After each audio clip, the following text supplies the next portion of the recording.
Okay, we should be live on YouTube, ready to go. Okay, I'm going to call this meeting of the City of Salem Climate Action Plan Committee to order. Present are Bennett. Boy. Stapleton. Gonzalez. Okay, very good. We've received written comments. Have you all gotten those? Had a chance to look at those? The only one I saw a couple, but I thought Phil Carver submitted a really kind of complete look at what 350's concerns are. So everyone got that one. I thought that was probably the one catch most attention. Okay. I can confirm that was the only comment received. Was it the only one? Okay, good. Thank you. So let's go through our sort of where we are. Heather, kind of take us into that with the early implementation. Kind of where are we at this point? How many have been adopted? How many are being worked on of the various elements, and where are we headed? Sure. Yeah, happy to do that as we dive in. So yeah, I think this hour is probably going to move pretty quickly. I'll just start with a quick recap. The Climate Action Plan itself in its entirety includes 183 different strategies. Good morning, Jim. We presented staff compiled a list of 55 different strategies deemed for early implementation that were submitted to council back in February and shared with this group back at the May meeting, as well as posted online. So we have 55 early implementation strategies that we've been focusing on as the first place to start out of that larger subset of 183. So that has been kind of the focus thus far. At our first meeting of this committee, we staff presented 6 different strategies as option to move forward. We've already completed or underway with about 25 of the 55 strategies. Again, either underway or pending state requirements. So that left, 30 moving forward potentially. Staff identified the next subset of 6 if we're going to dive in and move forward, continuing on these 55. And some questions were asked about a 7th. So that's how we created the agenda for today. Is we have a short list of 7 strategies. These were deemed new strategies, those not underway. Again, we're tackling the 55. Once we dove into those, staff and I met with other staff, the subject matter experts, to learn about each one of these strategies. What are the next steps? What might be some of the barriers, the costs, the timing involved to implement each and every one of these? And so we pulled that information into mini implementation plans, if you will, or summary sheets. And I think we're going to need something like that. The format may likely change as we move forward, but really I'm thinking we're going to need something like that for each and every strategy moving forward as we start to break these out. So we did that for this first subset of 7. Those were shared with the committee and have been posted online, the information. And we've also brought a few staff here today to talk about 4 of those. Thankfully, they've been willing to join and share some of the work that's already underway. I think it was a pleasant surprise for staff as we started to dive into these to learn that 6 of the 7 that we tackled next are also already underway in some way, shape, or form. So that felt great. The information is in those summary sheets, and staff are here to share that today. I do want to leave some time for folks. They joined us today to give a brief update, to describe some of the information in those sheets, and to answer questions if there are some from the committee. And then at the end of the meeting, I do hope that we can regroup and that there will be time, there should be, for us to kind of talk through again where we're at and what the next steps might look like and what's needed for staff as we move forward. So that was my hope this morning. Sounds great. Do you want to, Heather, then take us through those 7? Did I understand that correctly? You had 7 more detailed strategies you wanted to talk about, or what would you like us to do next? We can do whatever folks would find most useful. I think what I was thinking of is to go ahead and just dive in with our staff. I think Josh had a few Sure. slides that he was going to share. Okay. And then we can get through those. If there's other questions, I wasn't thinking that we would do a deep dive into the others. They're fairly Right. straightforward, but we certainly can. But by the end of this meeting, then you'd like to have you'd like to advance something from us to council? Is that kind of the plan here? Well, I think that's one of the options. It would, what we're hoping for is just a clear guidance on what we're doing with our next meeting. Is it July? Are we moving forward beyond that? Yeah. Are we thinking that we need to return something to council? Perhaps we are. I think there's a number of different ways to dice into where we're at in these strategies and how to move forward. I can think of at least a couple. I'm sure that there's several others. So that was my hope for the end of the meeting. Okay. Any questions for Heather? Nope. Okay. Wonderful. Hey, Okay, Heather, who you got? great. Well, if Josh is ready to get us started, that would be phenomenal. Yes, thanks, Heather. Just a couple things to preface it. We're talking about investments that the city holds, and it's really in two different categories. One is our general investments, so any cash that's in the bank account, we invest it to collect interest, maximize that return for the city. The other side is we're the fiduciary for our 457 plan, that deferred comp. So employees invest funds into different basically targeted funds, or you can pay an additional fee to pick your own. And I'm going to talk about that one just real quick. We've explored a little bit what it would look like to create another fund that excludes things like fossil fuels as an option. So as opposed to having an employee pay an additional fee, we could add a fund that would exclude those. We can't just pull those out of the funds. We'd put ourselves in a position where we could get sued. Because that's not one of the categories we can actually select funds on, but we could add it as an option. Josh, can I just step in real quick? Is everyone aware of which strategy we're starting with? I didn't introduce it. It's EC7. Let me know if I should read through or let Josh move forward. Can you do just a quick overview as to, I think it's pretty clear what you're doing, but can you this is to have investment of city dollars of any sort into funds or individual instruments that are moving away from fossil fuel or involved in fossil fuel. Is that close? I can read it real quickly. There's actually a couple parts to it. You've got it though. Conduct a review of city financial assets and investments to determine extent of holdings in fossil fuel companies. The first part, based on that review, divest from fossil fuel holdings and provide options to employees for alternative investment strategies in climate-friendly financial portfolios. Okay. The first thing for me, Josh, is what you're describing, all okay under ERISA and any other kinds of rules surrounding these funds, these individual or collective funds. Yeah, that's correct, Mr. Mayor. So on the 457 side, we'll provide an option. We can't not offer funds that offer a better return. That's our primary responsibility, but we can definitely offer an option so that employees, if they so choose, could select it. Okay. And then on the general investment side, I'm just going to share my screen real quick. You might remember back in February, the Finance Committee came with a recommendation to adopt ESG investing, so an environmental, social, and governance strategy. And it really did two different things. One, you excluded fossil fuels. You excluded energy services, oil and gas producers, refiners, and pipelines from our investments on the general side. So that's any dollar sitting in the bank account, bonds, anything like that. And then the criteria two is the ESG risk ranking. So it's a low or medium risk. And I have another slide right here just to give some context to what falls into those three categories for environmental, social, and governance.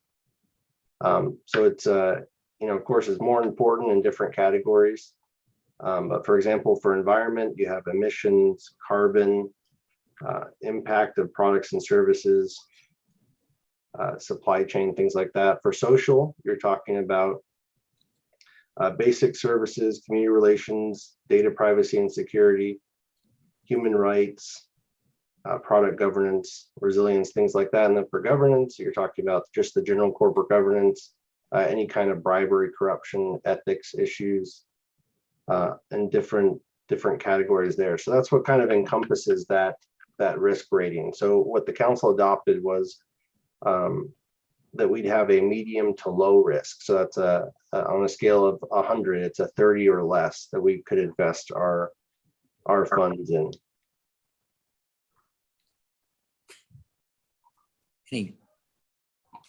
Just a sec here. I want to make sure I can see. Let me stop the share. Sorry, Mr. Mayor. Oh, okay. Thank you. Any questions on this? You've got an account, Chris. What are yours? How does that work? I mean, how does it for the individual employee? What's that look like? Or do you see it? Or is this just other funds? What is this money? If I may, we're talking about two different things. So the ESG and the exclusion is on the city fund side. So those are funds that we hold, utility funds, general funds, all those dollars that are in the bank are invested, to maintain liquidity, of course. But that's where those categories fall into place. On the employee side, we're looking to add an option where it could exclude fossil fuels. So there wouldn't be any kind of no one would be forced to pick that. We couldn't do that, but they would have an option if they'd like to exclude that. They could select that fund. So it's just if you have a 401k or a 457, you can pick a target fund. So if you have like a targeted retirement date, something like that, this would just be additional option where you could select that to invest your funds. Have you done any kind of analysis on the impact on city funds, the return on investment of city funds then, what this would do? Excellent question. There's enough breadth of options out there. There's not going to be an impact really. I think we, with our credit ratings were required and the ESG, I think there were, before the ESG applied, it was about 90 companies we could invest in. And I think with those, it came down to the low 80s. So there's still plenty of breadth of companies that we can still diversify with. Great. Chris? So just to be clear, we keep hopping back and forth from city decisions on regarding investments. That's the ESG. That's the decision we already made at council. We've already addressed. We're not investing in fossil fuels, any of that stuff. So there's that. Set that aside for a minute. And then over here, we have funds that are individual employee decisions based on their own 457. So that's the one where we don't currently have an option, but Josh is suggesting that we could create a new fund so people on an individual basis could make that decision with their 457. Those two things are completely independent of one another, completely different money, completely different decision makers. We would just be saying, yes, Josh, go out there and create another option for employees if they so choose to not invest in these fossil fuels. So we keep going back and forth between the two, and I just want to be really clear, these are two totally separate things. Right. Yeah, Virginia. Thank you, Mayor. Yeah, Josh, how big of an undertaking is this? Is it something, it seems very straightforward to me, but is it really a little bit more complex than maybe I'm understanding it? No, it's very straightforward. And I talked to Michelle Bennett, our HR manager. She managed that contract with Voya. So basically, they're exploring what we could add to the plan. And then we have a deferred compensation committee. It's made up of several department directors. We'll get together, review that plan, see if it's reasonable to add it as part of the plan. And then we just add it. It's really administrative on our side. Very simple. Great. And there's a follow-up for you. Is this something that would become available to employees as soon as that subgroup of folks made that decision? Or is it something that will become available, at the end of the year when we have, re-enlisting and a relook at all of the different benefits that folks have? Excellent question. I'm not sure on the actual timeline, how long it would take between us adopting it and it would actually be added to the plan, but it wouldn't have to wait till the end of the year. I would say it'd be a couple months. Great, thanks. Hey, Josh or Heather, what action do you need us to take? Do you need this to go to council? What do you need now on this? Thank you for jumping in and asking. I think at this point, unless there's concerns from the committee, this is one of probably many that we've already kind of got to start on. I think we're moving forward from, so I don't think action's needed today necessarily on this. Okay. You'll be including it, whatever report you're sending to council on our progress on this thing, right? This will become part of the report. We've started that tracking, which is a monster, but everything will be pulled together. That's correct if we submit. Okay, great. Why don't we move on? If it's okay, we move on to the next item. Thank Go you, ahead. Josh. You're welcome. Okay, another quick update, I think, moving forward quickly from Jim Schmidt, and this is TL30. Transportation and land use, implement a city policy that transitions all city-owned fleet vehicles to electric vehicles with priority emphasis on first replacing gas-powered vehicles. Consider electrifying city fleet vehicles at a faster rate than community members to lead by example. Jim? Go ahead. Yes, so we have a climate action policy for fleet. We implemented 2 years ago, moving towards the electrification of the city fleet. We are partnering with PG right now to see if we could get some infrastructure in place in the shops area to charge the city fleet vehicles. We also have several chargers for the new public ops building. We're looking at grants funding for getting more electrification charging stations for other areas of the city, specifically at City Hall. So, yes, sir. Thanks, Jim. This is a little bit off the topic of EVs, but I know that we have a bunch of vehicles that probably the technology isn't there to go to electric yet, say maybe fire, maybe some of our dump trucks, the big vehicles, we're going to be on diesel probably for a while.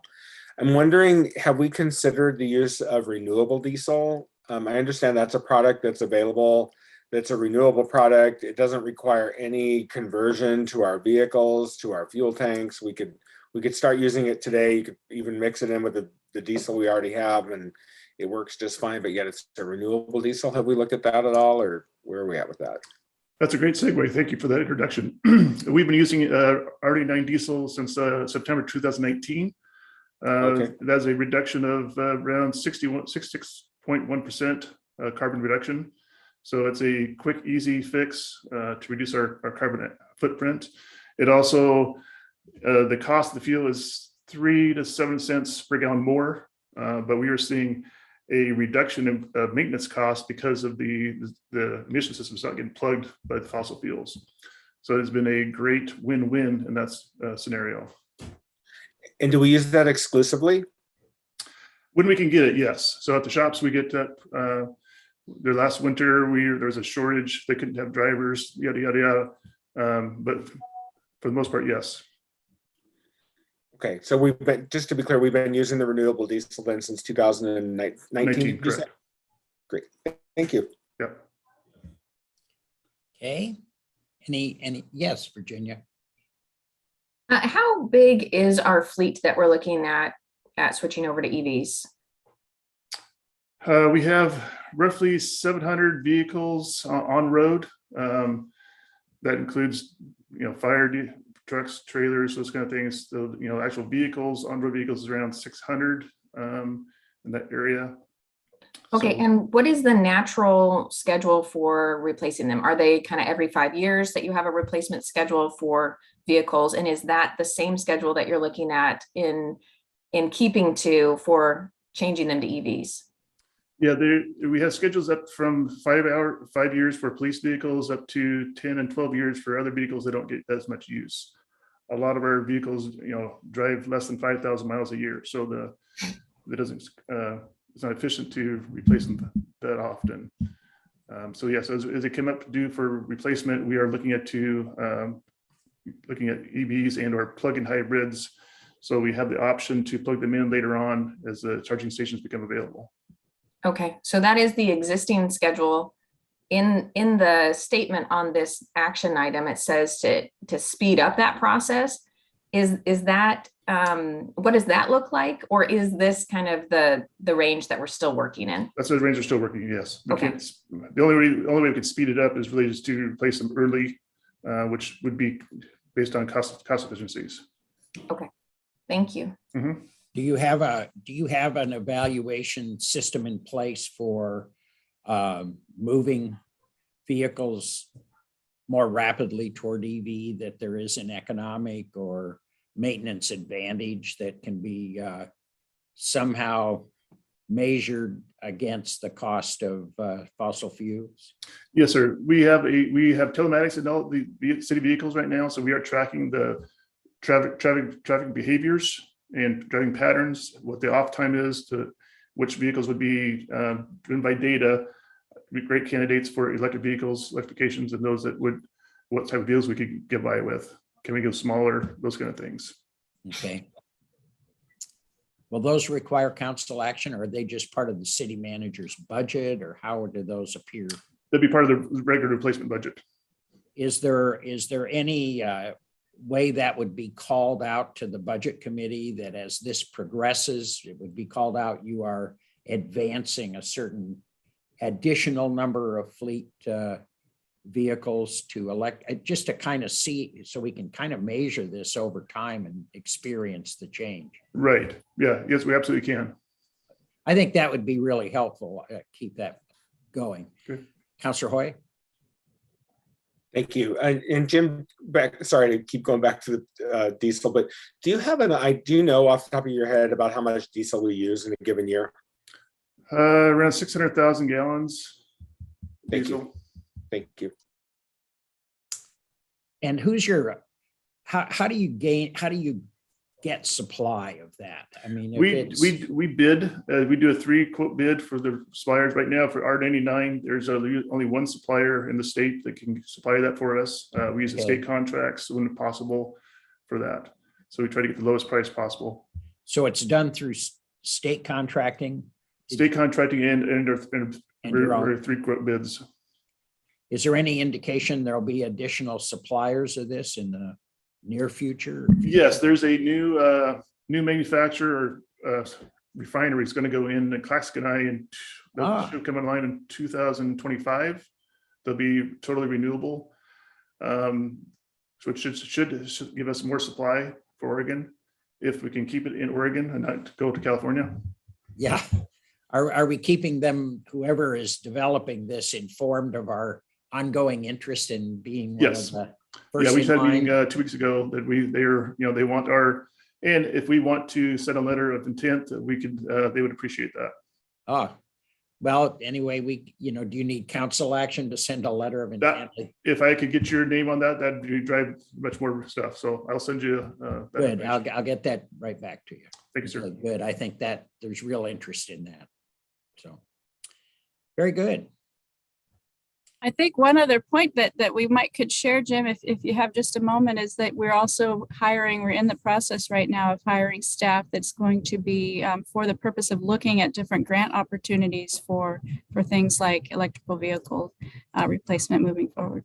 Yes, and actually, we hired a grant writer. They start today. So their first task is to look at the electric charging and look at vehicles we can get online. Very good. Anything else on this one? Okay, Heather, move on. Awesome. Thank you, Jim, very much. Yeah, thank you. Okay, well, we are moving forward quickly. We've got Shauna here with us today from purchasing, and she is going to give us an update on 2 different practices that can be underway shortly.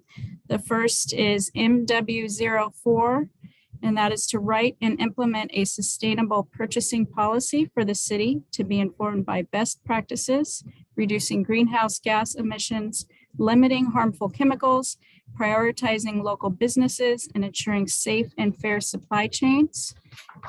And the second strategy that she'll speak to is MW5, develop more comprehensive, sustainable specifications for city bidding RFP processes. Great. Good afternoon, or good morning, I should say.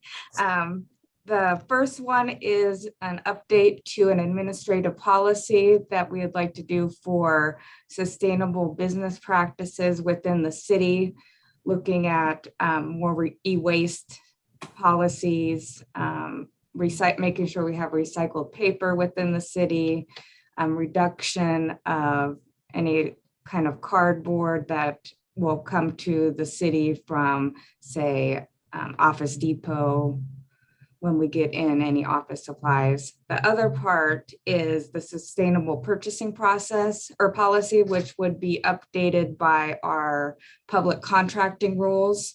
And that would be in our bid documents and our request for proposals, where we would make sure that the bidders are aware of using products that are reusable, minimize packing material, eliminate essential parts of packaging for any of those items, how we can conserve energy, any kind of gasoline and diesel powered vehicles and equipment should not be idling on job sites. And so what would have to happen is then once we get our policy in place for sustainable purchasing, we would have to go to council with an update to our procurement rules and get those approved. Will you also be looking at them? That sounds really good. Are you looking at them too for elements of your proposal that can be handled administratively that moves them into practice more rapidly? Or does it all require council action? Does it have to become aggregated, I guess? For the administrative policy, we can definitely start getting that implemented. For the other part, for the bid documents and such, we would have to have a procurement rule update. And we're going to do those together with a social equity update. Good. When will we see that, you think, Cheryl? I'm hoping for winter this year. Okay. Yeah, we have a few other changes that we would like to make in our rules. So we'll just kind of do an update and then also add those to new procurement rules for social equity and sustainable procurement. Are there any major procurement activities that go underway between now and winter? I mean, are there certain things you buy seasonally that if we could do some part of this quicker, we could catch it in the fall? Or do you see what I mean? I'm hoping that by getting them done in the winter time, that we'll start usually in February, March is when we start all of our annual contracts that we rebid. And then also construction season starts. So when we're sending out those bids. So I think if we try to get that timeline in, then we'll be able to have those items in our bid documents by the time we're ready to hit construction season and our annual contracts. Well, these policy changes, I assume, will have some sort of expenditure impact of some kind. Will this be made available then to the manager as they put together their budget? I'm never sure when they do it. I know when schools do it, I'm not quite as sure on the city, but would it coincide with their need to develop a budget? I would assume that they would have to, when the budgeting's done, they'd have to take any considerations in for consumer price index increases, any of that would be the normal. Yeah. Yeah, it makes sense. Okay. Yeah, Virginia. Thank you. Thank you for all this information. You've mentioned a couple of times a social equity part of this. Can you tell me more about what that is going to be touching on or involved in? Does that have to do with climate action and social equity, or how does that work? Okay, I didn't know. It doesn't. It's just another piece that when we do the procurement rules, that'll be a major piece to taking it to city council for approval. Okay, thank you. Two very important policies that the city needs to make sure we have and are aware of in our procurement rules. Any other? It's like Counselor Gonzalez has his hand up. Oh, there he is, Jose. Hey, good morning, Mayor. Thank you. Kind of great information. So going back, sort of following sort of what Virginia sort of started, as far as the local businesses, Salem prioritizing local businesses, within that, is there a priority for small businesses, minority-owned businesses? Like, what kind Yes. of, are we going to put targets in there? Well, it will be, the first part will be making sure that in our bid documents that we include making sure that they're certified with the state through the office, what used to be the Office of Minority Emerging Small Businesses. So we'll make sure to still use that list. And then we're still kind of come up with how we're going to do any of those requirements within for dollar amounts, for requiring 3 quotes for smaller items where they're just done through minority businesses, small businesses, local businesses. Thank you, Sean. Okay, Chris? Thank you. And just for Councilor Stapleton and Councilor Gonzalez's benefit, a lot of this conversation and this direction started out of our last 3 big projects. It's with the police facility, and then the library retrofit, and now the public works building. When we've given direction on those contracts, we kind of started, and it sort of evolved in those 3 processes, where what you're hearing from staff now is kind of the result of some of that direction that we've given in terms of priorities when we're choosing contractors and things. So it's kind of just a natural kind of a follow-up to those as we've evolved those conversations over the past few years. So Yeah, definitely. The last one that we're working on right now for the Public Works Operations Building, this is kind of spurred making sure that we update our purchasing rules to because it has worked so well with the subcontractors. So we want to make sure to continue it and get it into place for all of our contracts. Okay. Very good. Now what? Heather, what would you like to do next? Thank you very much, Sean. Unless there's any other questions about those that were spoken about today. If there's questions about, there was 3 other strategies that were shared with this group and posted to the web that we didn't plan to speak to today, but we certainly can if there's any questions. I can just briefly mention, one is to implement a telecommuting and flexible work policy for the city. And that's something that the city has already started. Thank you to COVID-19. This last year, there's been a number of folks able to work from home and will continue to be able to do so. So we have a policy in place for that. Another one was to begin reporting community greenhouse gas emissions. We might recall that the last time we did this was 2019, and that was using 2016 data. It's my understanding that this is something that we really should be doing every couple of years. And so I think we're ready to take that next step. We're reaching out already to get some pricing from the different vendors and folks that would help us with this. ICLEI, the agency that we just joined this last year, has also provided an estimate for that, and it's very reasonable. We included that in the notes. It's about $7,000 right now. So I think we're poised to begin initiating that one this year, unless there were concerns with that as well. No. Go ahead. I think, is anyone?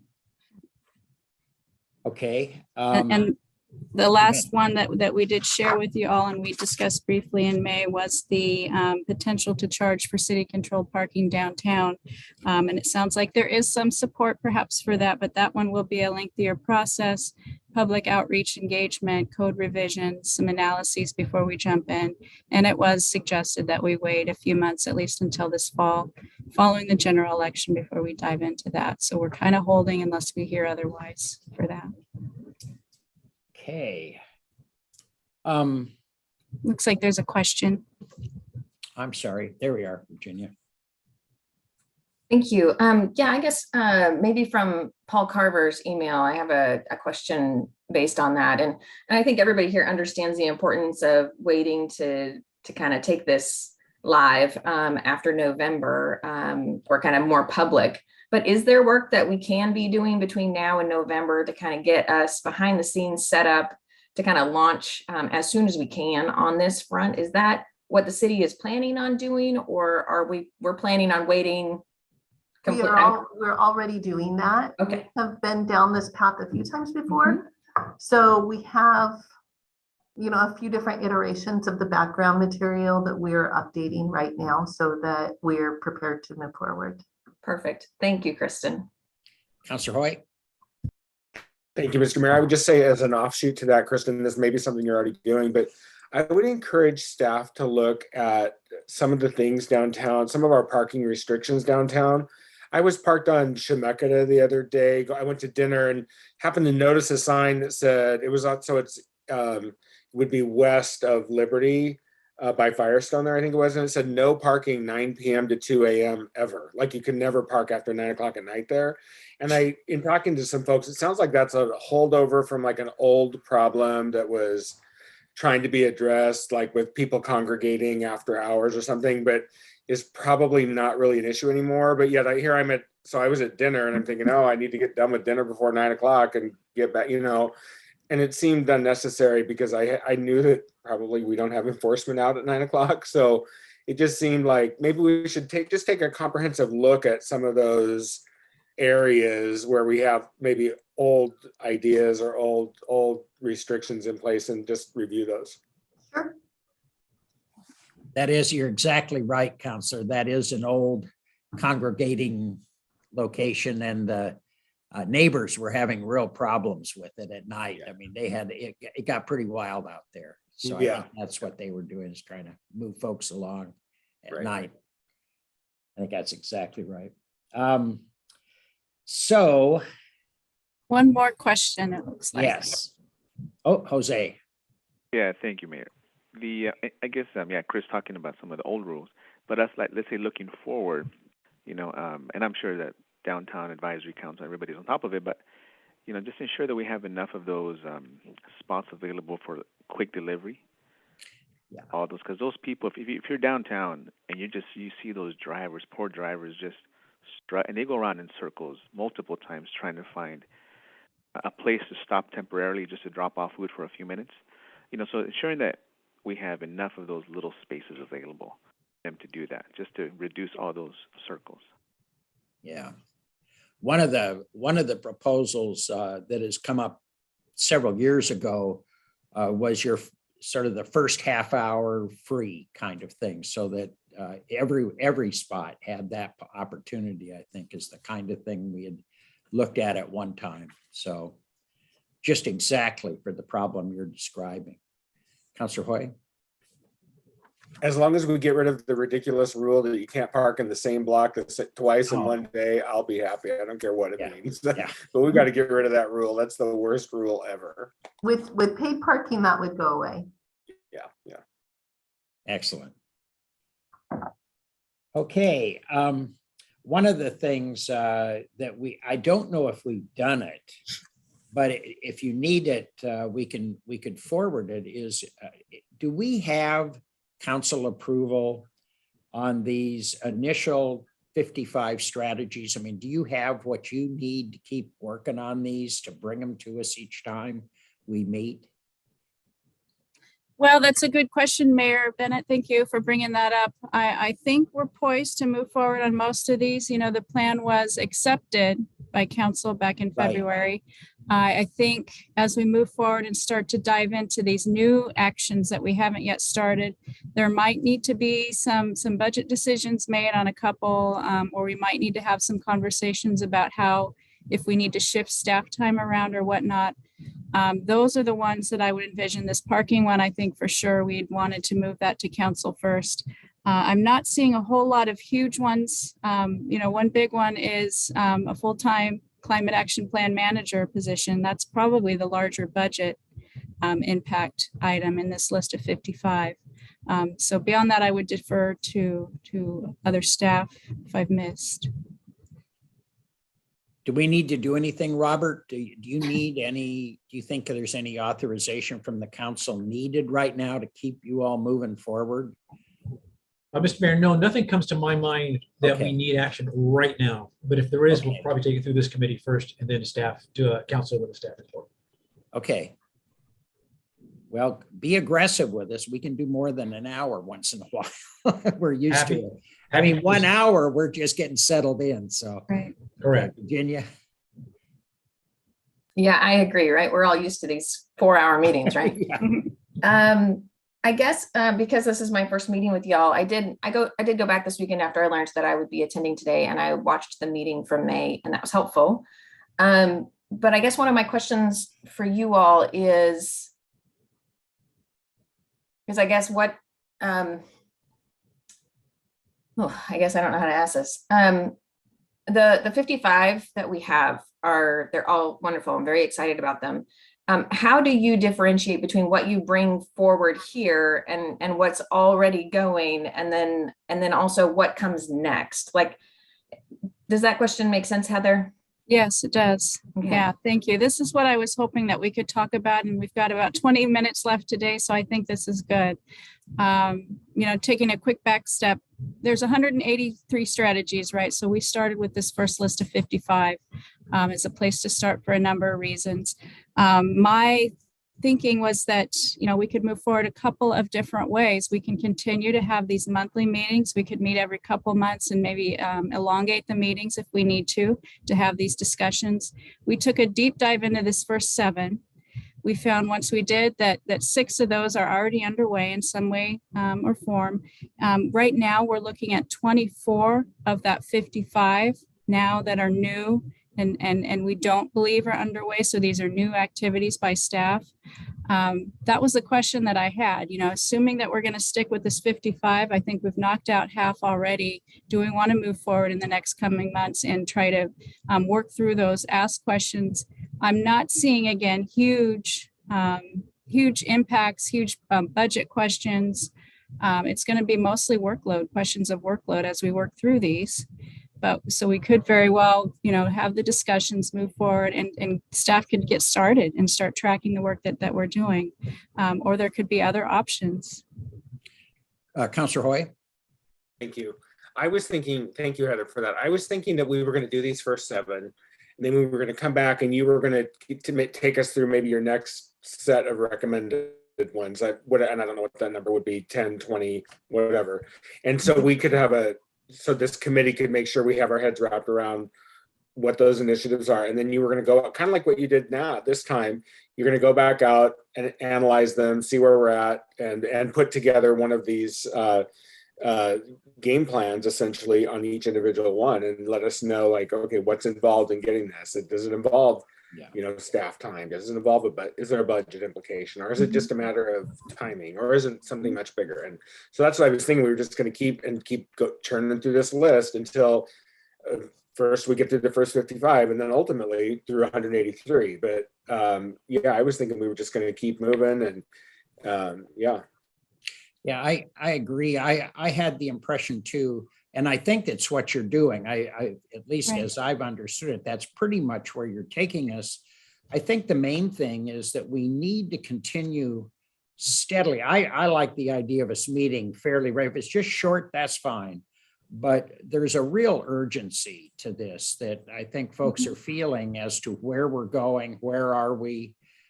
Do we have a plan for getting there? I think from what I've seen, we do, but I think we need to demonstrate it. And I think having you guys just report it out, if nothing else, is very helpful.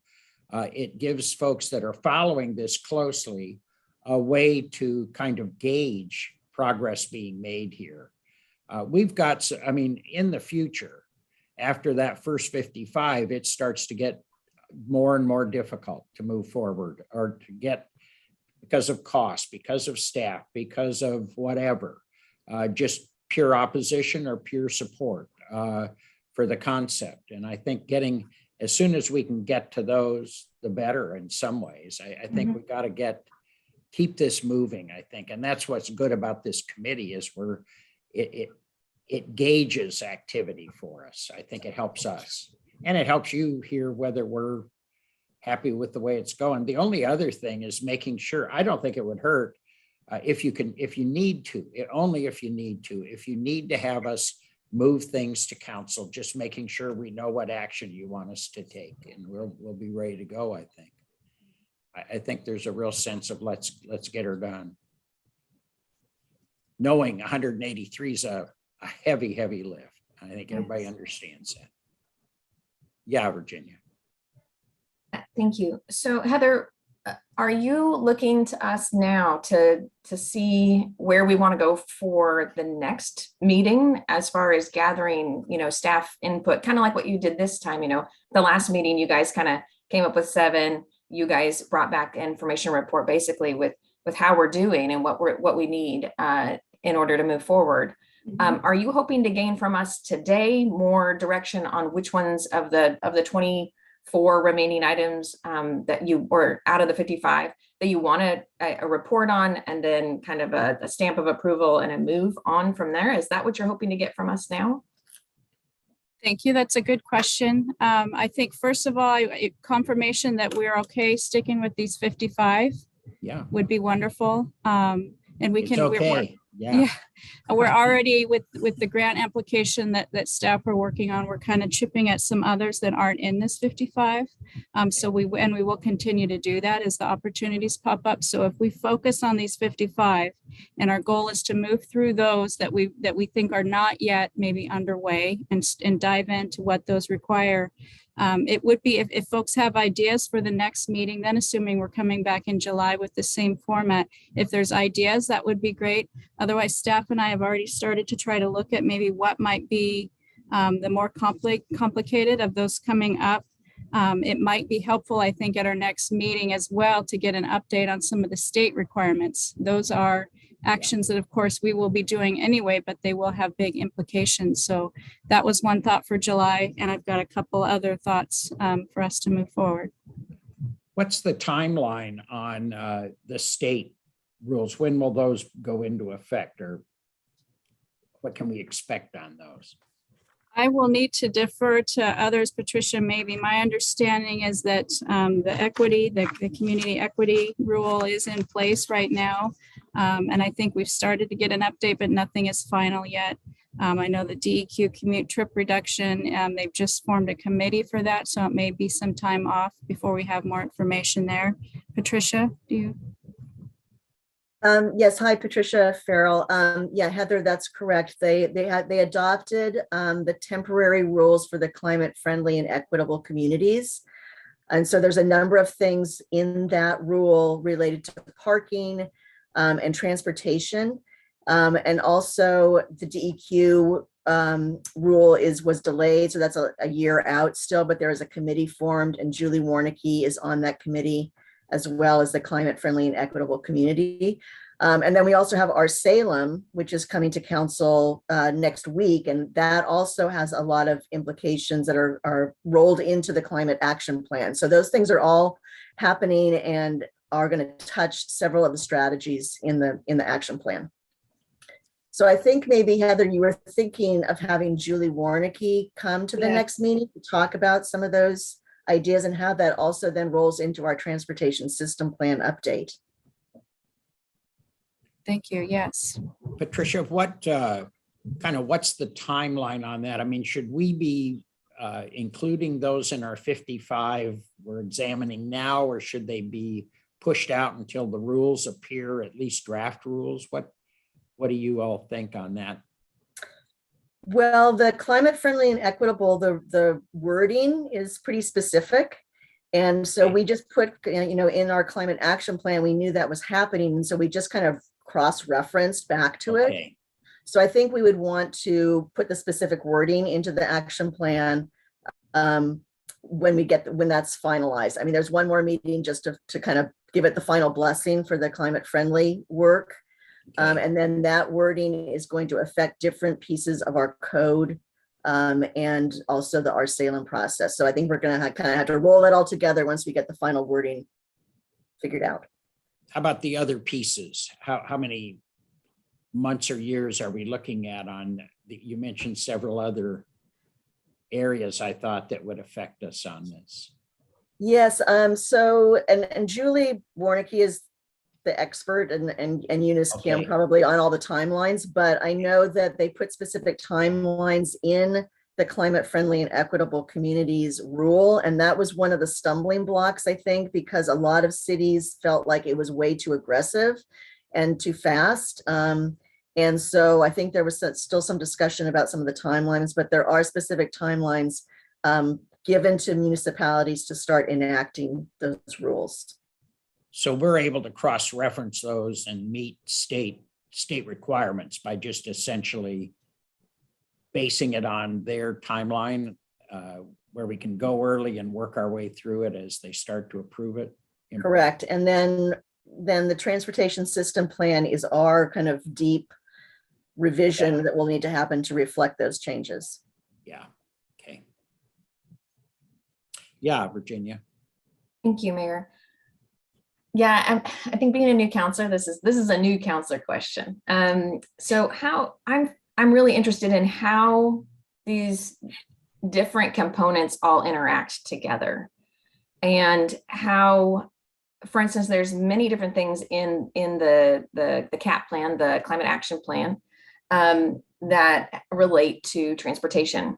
And I understand that we're starting our transportation master plan update this fall, and that could take years to complete.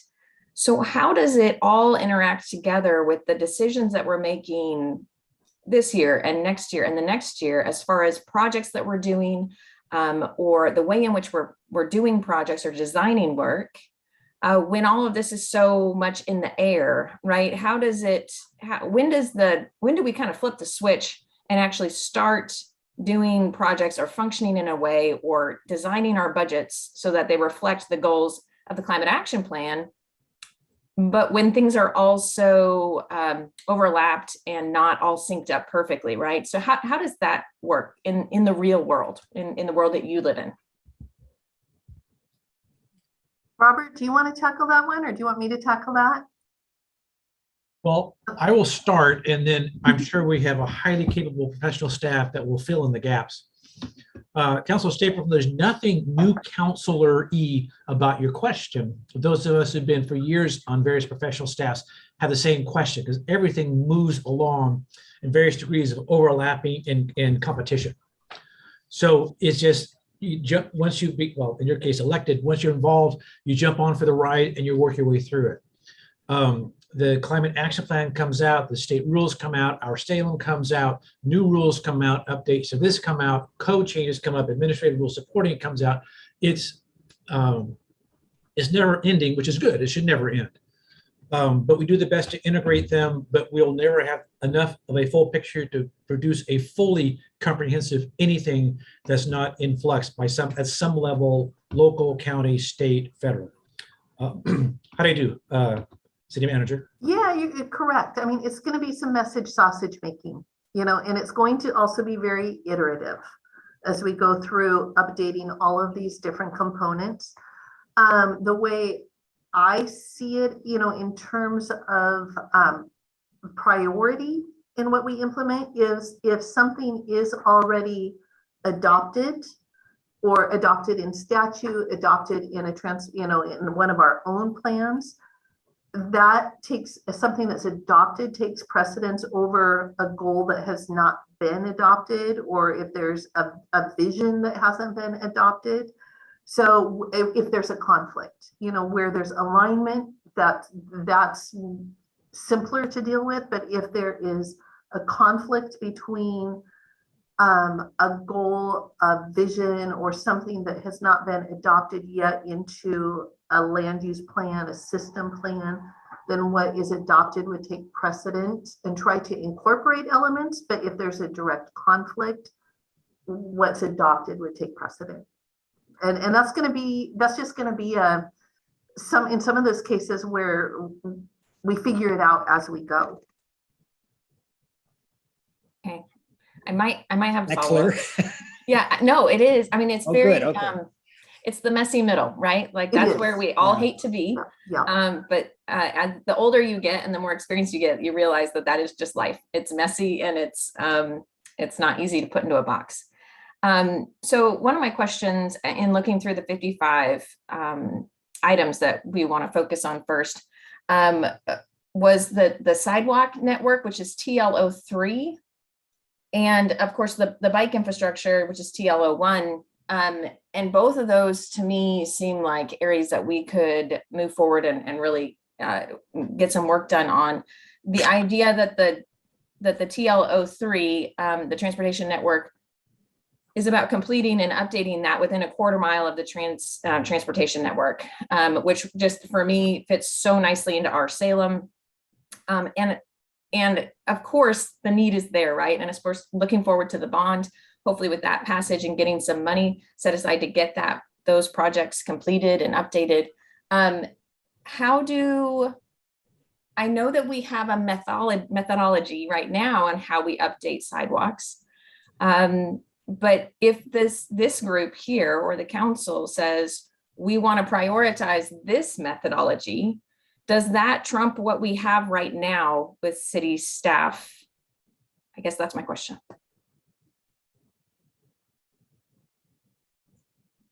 I was waiting only because city manager was still unmuted.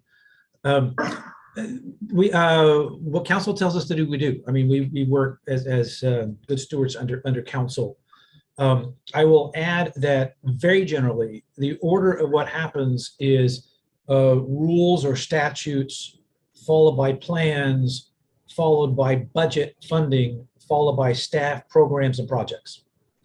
So much to the disappointment of many who say, let's just do this great project, and it might indeed be a great project. If those earlier major things are not in place, it's much more complicated to get done. It's the way we do business on behalf of our residents, taxpayers, ratepayers.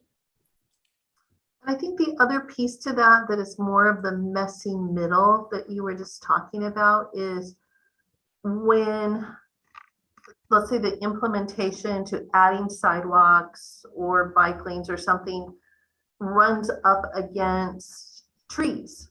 And to accommodate that would mean having to take down several trees or would impact private property, perhaps, people's homes, that sort of thing. That's where, when you've got sort of these competing priorities, then which one trumps the other one? Does adding sidewalks trump tree protection? So that's the messy part that on each of these, it sometimes has to get worked out on a project by project basis. Yeah, and I definitely don't want to get into the weeds as far as each different issue that we could face with this. I guess my bigger arching question was, how does it work as far as changing the methodology in which we approach the problem, right? So if we're going to change the methodology about sidewalks and how we're going to repair those or implement or prioritize the work, does that come from this committee or does it come from the transportation master plan update? I guess that's my overarching question about this. I think that would be something that would need to be considered by council as a whole, because it was council as a whole that approved the transportation system plan, not a subcommittee. That's correct. Council approved the transportation system plan.